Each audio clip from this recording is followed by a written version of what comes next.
19-июнь биякта эле ошо полем жанында мынакей Грохус менен иштетилген поле. Ушул мынакей баягы результаттар жакшы дегеним. Кудайга шүгүр. Жалаң гана Грохус менен иштелген. 1 килограмм селитра, 1 килограмм амофос, листовой берки жанагы минеральный тигиндей мындай эле берилген эмес. Дал ушундай поле мынакей жанымда кошуна. Селитра берилген. Листовойду берилген 2 жолу.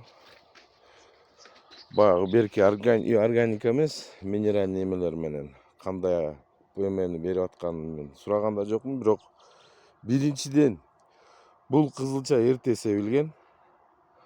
10 күндөн ашыгыраак биз сеп аткандан кошунан кызылчасы чыгып калып жөөк болуп калды.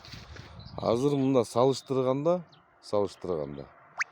селитра могу поле берилген листовой менен чогуу. И бул Грохус. Мынакей салыштыргыла өзүңөр көрүнүп турат айырмасы.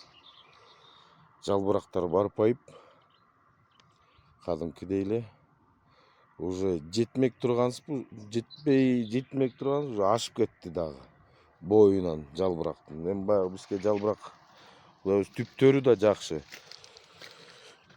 Бир да сугарыла элек бул полелер. Мындай салыштырганда өңү да бөлөк болуп турат. Айырмасы бар эки поленин ортосунда.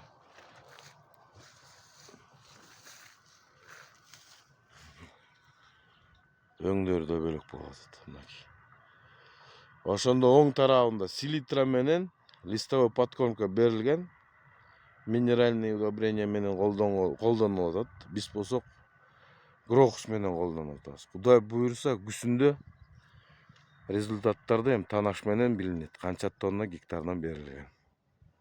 Бир да сугарыла элек. Эки поле тең. Кудай буйруса бир жуманын ичинде уже сугара баштайбыз.